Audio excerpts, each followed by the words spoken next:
Fala, galera. A gente vai discutir com vocês sobre o tema da universalização do acesso ao saneamento básico, que não deu tempo, né, da gente trabalhar na aula da sexta-feira. Então, é um tema muito importante, já adianto para vocês que é um tema assim, indispensável. Vocês precisam estudar um pouco sobre ele, dar uma lida a respeito do assunto, porque é um tema que envolve questões muito atuais, inclusive uma recente mudança na lei, e também algumas reportagens que estão sendo veiculadas pela mídia, né? Um assunto que tem ganhado muita repercussão. A revista Hades, né, da Fiocruz, divulgou na edição deste mês uma reportagem bem completa, então a gente vai disponibilizar também o PDF aí da revista para quem não é assinante, e vocês podem dar uma lida porque é um assunto muito relevante. Para começar, a gente quer falar um pouco sobre os textos motivadores que orientam, né, a proposta que nós enviamos, né? O recorte Pode falar. Lembrar que é sempre importante vocês lerem primeiro o recorte, como a Vanessa falou, o tema, mas depois que você lê o tema, você já procura nos textos motivadores aquilo que você pode utilizar e em qual parte do seu texto você pode utilizar. A gente bate muito na tecla de que o tema, ele já te leva ao desenvolvimento do texto, né? O tema, eu acho muito bonito os temas, principalmente os do Enem, porque eles já meio que te dão a estrutura da redação, né, Vá? Eles já te Isso. falam qual plano de texto você tem que usar. E aí é a partir da leitura dos textos motivadores que vocês percebem como fazer isso. E a gente tem percebido nas correções que vocês estão meio que ignorando um pouco os textos de apoio. E lá na competência 2, galera, desde 2019 já foi considerado que só tiraria 200 aquele texto que dialogasse o repertório, né, que fizesse um diálogo entre o repertório sociocultural e os textos de apoio. Isso.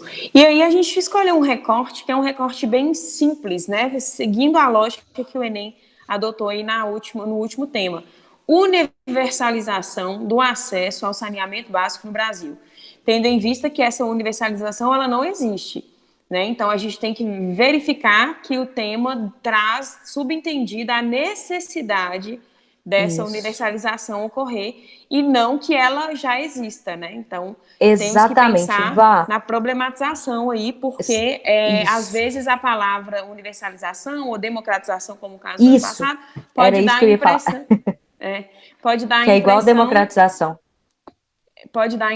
de que é uma palavra que indica que aquilo já existe, entende? Então, quando vier uma palavra como essa, eu tenho que pensar na parte problemática do tema.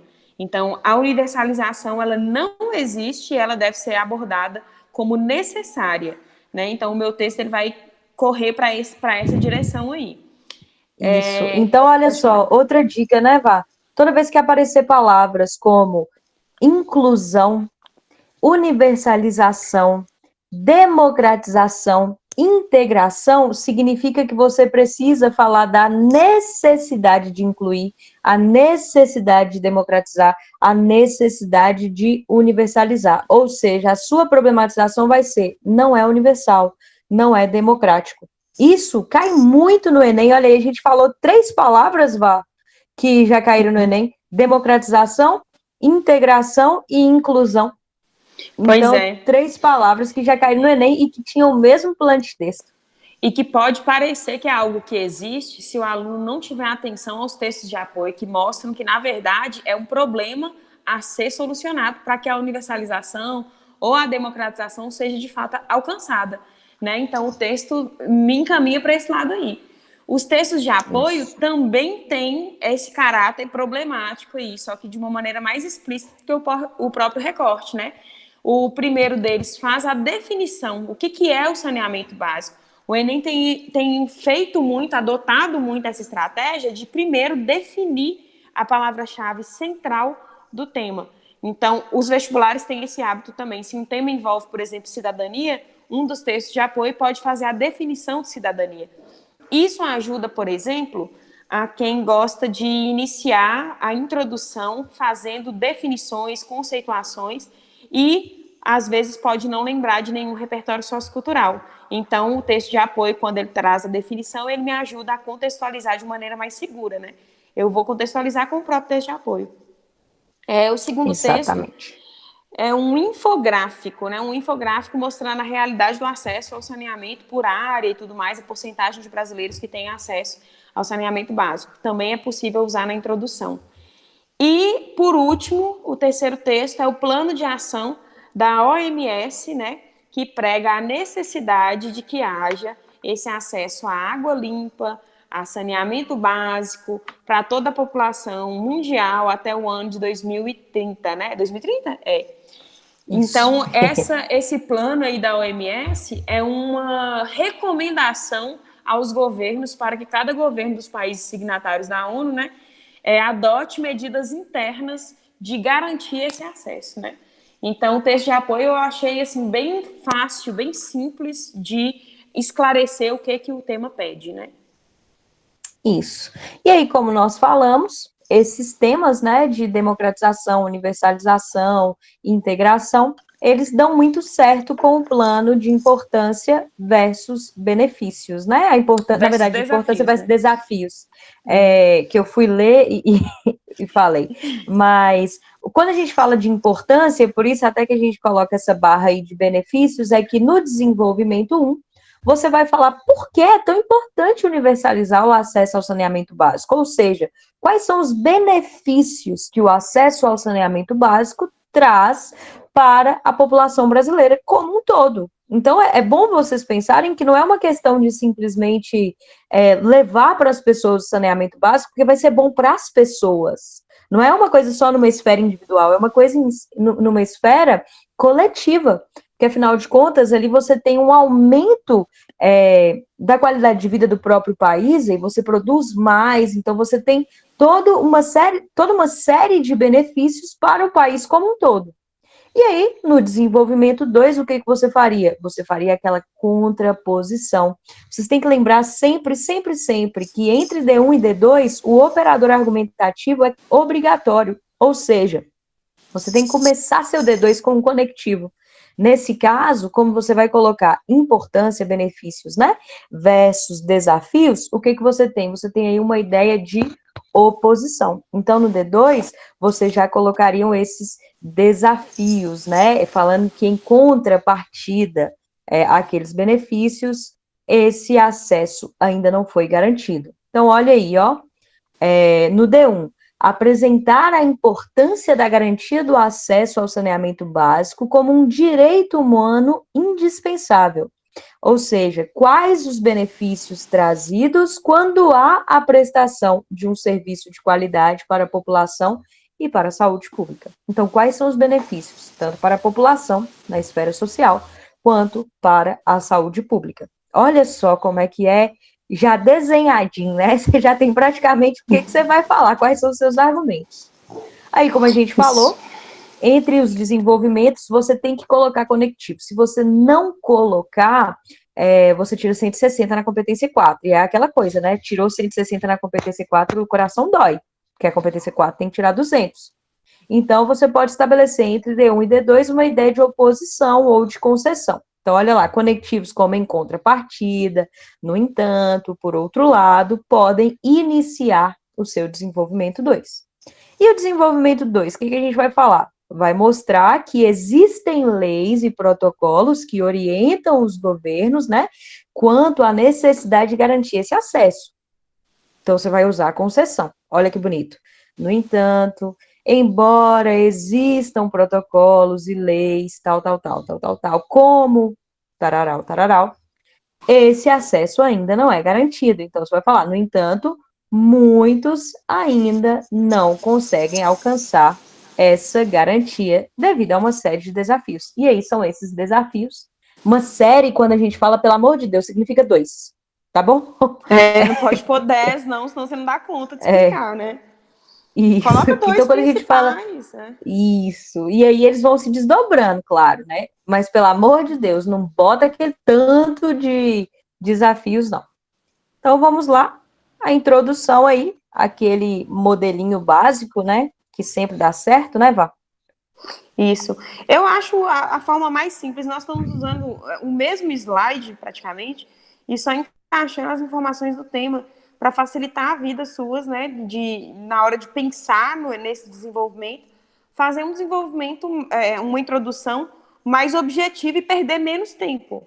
Né? Então, essa introdução aí, você perde bem menos tempo nela, se você for mais objetivo e usar sempre o mesmo padrão. Então, a contextualização vai ser o quê? Pode ser a conceituação, que é o que eu falei antes. Usar o texto de apoio com a conceituação ou com os dados referentes a esse acesso é uma forma de contextualizar. Então, é possível, né, se amparar nesses textos de apoio ou usar como referência alguma lei ou alguma notícia que não está nos textos de apoio, quem preferir usar o repertório sociocultural. E a problematização é a mesma coisa, que é a transição para a tese, em que você já usa uma ideia de oposição e já mostra que, embora haja, né, essa segurança, entre aspas, né, legal, essa garantia legal, na prática ainda existem problemas para que o atendimento seja satisfatório. Então, a tese vai ser a mesma coisa da redação que nós analisamos hoje na sala, né? Diante disso, dessa forma, é preciso buscar maneiras ou então um eficazes. assim, né? O assim que é tão pequenininho, então gasta menos espaço, que no Enem você tem que pensar nisso, né? No Enem e nas outras também, né, no caso. Aí a tese, ela vai ser a mesma coisa de sempre também, não tem muito erro aí não. É só mesmo reforçar que por isso, devido a esse problema, é necessário buscar essa universalização, já parafraseando o próprio tema, né? Exatamente. Então, vamos aí então para o desenvolvimento 1. Então, o que fazer no desenvolvimento 1? Já falamos mais ou menos com vocês, que é o quê? Mostrar a importância do saneamento básico e os benefícios que podem ser alcançados a partir dessa garantia, né? Da garantia do saneamento básico. Aí, olha aí, pode mostrar, por exemplo, que o acesso à água tratada e à coleta do lixo é capaz de colaborar no combate a doenças. Então, lembra que a gente falou lá da questão da saúde? Então, olha como uma coisa é bem interligada, tá vendo com a outra? O que, consequentemente, pode ajudar a desinchar a demanda nos hospitais públicos. E aí, vocês ainda podem pensar, né, nessa dica aí, da Organização Mundial da Saúde, né, que fala que para cada dólar... Isso, então já é isso que eu ia falar, já é um repertório.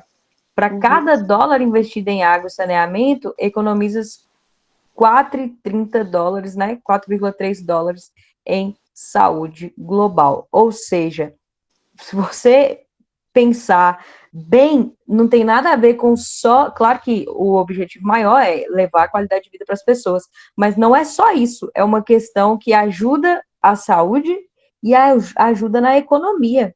Então, assim, de certa forma, garantir isso é economizar no futuro. Então, é algo bem importante e necessário, né? Esse dado aí não estava no texto de apoio, então já pode ser usado até como repertório, né? Esse de para cada $1 investido em saneamento e em água, economiza-se 4,3 dólares. Essa imagem aí do lado são os pilares do saneamento básico, né? Acesso à água tratada, a coleta de resíduos sólidos, a esgoto encanado, né? Para não ter essas situações aí de esgoto a céu aberto, e a drenagem da água das chuvas, né? Porque quando ela não é drenada, ela também leva doenças para determinadas áreas, né, com os alagamentos. E aí você tem até aqueles exemplos do início do ano, né, que poderiam aí ser citados também como repertório, né, as chuvas intensas de São Paulo, Minas Gerais, e a falta da drenagem urbana, o que trouxe de consequência, né, Vá? E aí, para usar esse dado da OMS, vocês podem falar, por exemplo, que investir no saneamento básico é importante para a saúde pública e para a economia. Uma vez que, aí você explica lá que com a água tratada, né, você tem o combate à doença e tal, e quanto à economia, você fala, conforme a Organização Mundial da Saúde, tarará, tarará, tarará. Então, olha como é bem tranquilo, né? Esse tema é bem tranquilo, né, Vai? Eu acho ele fácil. Eu acho também, eu acho bem tranquilo. O D2 aí vai depender muito, tem que lembrar sempre daquela relação com o D1, né? Se vai colocar sobre desafios, não podem ser ideias muito desarticuladas daquelas dos benefícios, né?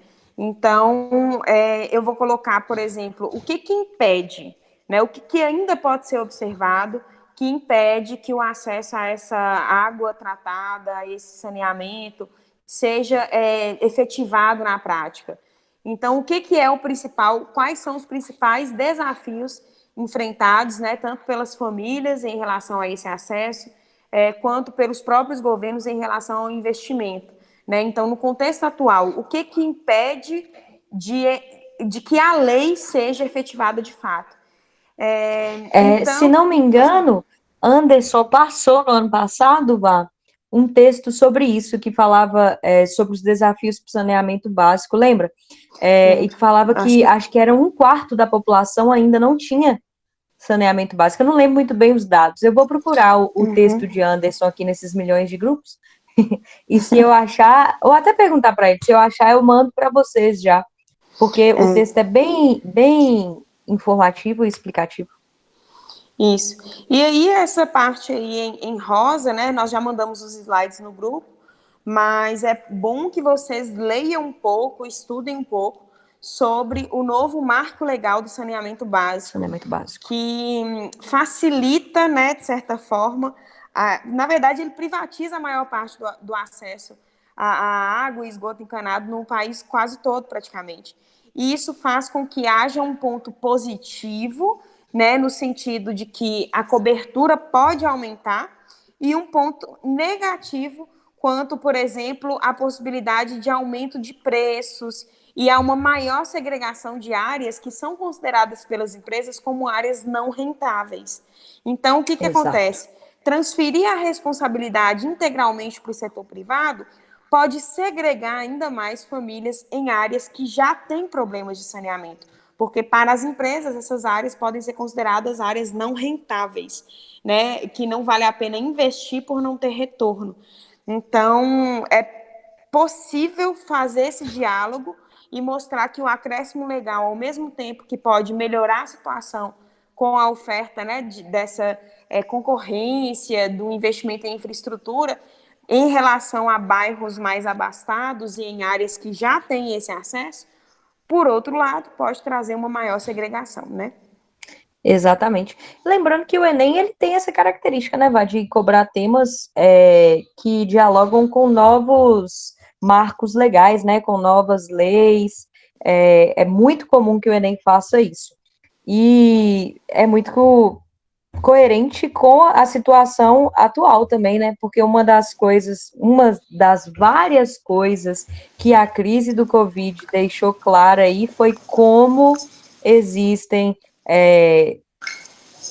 populações que ainda não têm saneamento básico. Então, uma das questões era lavar as mãos com sabão, né? E aí o pessoal não tinha água. Então, assim, algumas comunidades no Rio de Janeiro estão com problema de falta de água já desde o início do ano.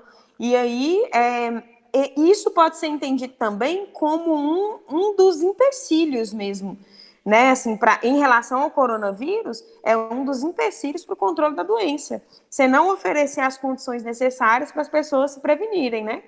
Exatamente. Então, assim, eu acho que tem tudo a ver com o contexto, é um tema forte. Além de ser um tema forte, é um tema que não divide opiniões, ou seja, costuma ser a ideia do Enem, não dar temas que dividem opiniões, e fácil, é um tema fácil. Então, é um tema que eu acho que vocês podem trabalhar bastante aí, que ele pode ser que caia, né, Vá? É um tema bem tranquilo, fora que o recorte... E não é esperado, porque o Enem tem isso de não ser esperado, ele não é esperado. Você vê que ele fala de vários assuntos, por exemplo, fala da questão urbana, fala da questão de saúde, pode dialogar com o Covid, mas não é tão esperado você pensar em saneamento básico, ou seja, dialoga com esses dois últimos temas aí, né, que foi esses três últimos, né, o do surdo, o do lá do como é que chama? Do algoritmo, dos né? dados, né, do algoritmo, e o do cinema, que dialogava com cultura, mas não era cultura, né? E aí a gente colocou aí umas sugestões de repertório sociocultural para vocês. Acredito que muitos de vocês já leram Quarto de Despejo, até porque ele já foi cobrado várias vezes em vários vestibulares, mas Quarto de Despejo é um livro que foi publicado por um jornalista que reuniu o diário de uma catadora de lixo, né, uma catadora de papel, que era a Carolina Maria de Jesus. E aí ele pegou os diários dela, e ela gostava muito de escrever, e ela escreve o cotidiano de uma favela de São Paulo. E aí, um dos trechos do livro é esse aí que a gente colocou para vocês, ó. Às 8h30 da noite eu já estava na favela, respirando o odor dos excrementos que mescla com o barro podre. Quando estou na cidade, tenho a impressão que estou na sala de visita com os meus com seus lustres de cristais, seus tapetes de veludos, almofadas de cetim. E quando estou na favela, tenho a impressão que sou um objeto fora de uso, digno de estar num quarto de despejo. Então é exatamente por isso que o livro ganha esse nome, né? Quarto de Despejo, Diário de uma Favelada, que é como se a favela fosse o quarto de despejo. Então isso mostra a desigualdade, a falta de universalização. Então você pode colocar lá nos desafios, né, que não há essa universalização. E aí você vai comprovar como? Ilustrando. Aí você vai falar, a obra Quarto de Despejo, de Carolina Maria de Jesus, ilustra bem essa realidade, pois em vários momentos a autora compara o saneamento básico da cidade de São Paulo com a falta de saneamento básico das periferias. Então, você não precisa nem colocar esse trecho, é claro, esse trecho é grande, Enorme, mas quando né? quando você vai citar, então você só cita, ilustra e fala, né, que ela, em vários momentos, faz essa comparação, comprovando que não há universalização. Até porque, nesse caso, é uma prova mesmo, né, porque não é uma ficção totalmente, claro que é literatura, mas é baseado na vida dela, né? É um diário, né? Então, na É um verdade, diário. ela retrata ali exatamente a vivência dela em primeira pessoa, o dia a dia, toda a questão do cotidiano. Então, entra como um exemplo bem forte mesmo, até porque é um recurso muito rico, né? A literatura é um recurso muito rico. Então, eu Além acho de bem ser pertinente lindo, esse né, livro. gente? Leiam Quarto de Despejo, tá? Depois a gente vai falar um pouquinho de Quarto de Despejo, ele cabe para muito tema. Verdade. E aí, depois, esse poema de Manuel Bandeira, né? Aí contado pra gente pela tirinha do Armandinho. Acho que todo mundo conhece o bicho de Manuel Bandeira. Então, o poema, eu vou ler para vocês o poema, e aí vocês olham. Vi ontem um bicho na imundície do pátio, Pátio. catando comida, do pátio, catando comida entre os detritos. Quando achava alguma coisa, não examinava, nem cheirava, engolia com voracidade. O bicho não era um cão, não era um gato, não era um rato. O bicho, meu Deus, era o homem. Eu acho isso fortíssimo, né? Porque retrata como que a ausência de direitos, né, da garantia de direitos, como saúde, educação, saneamento básico, é capaz, né, essa ausência é capaz de reificar o homem, ou seja, fazer o processo de reificação, o processo de coisificação, de animalização. Isso já foi muito debatido nas obras modernistas, por exemplo, Graciliano Ramos mostra muito isso em Vidas Secas, né? A ausência de recurso faz com que o Fabiano se animalize e se considere um bicho.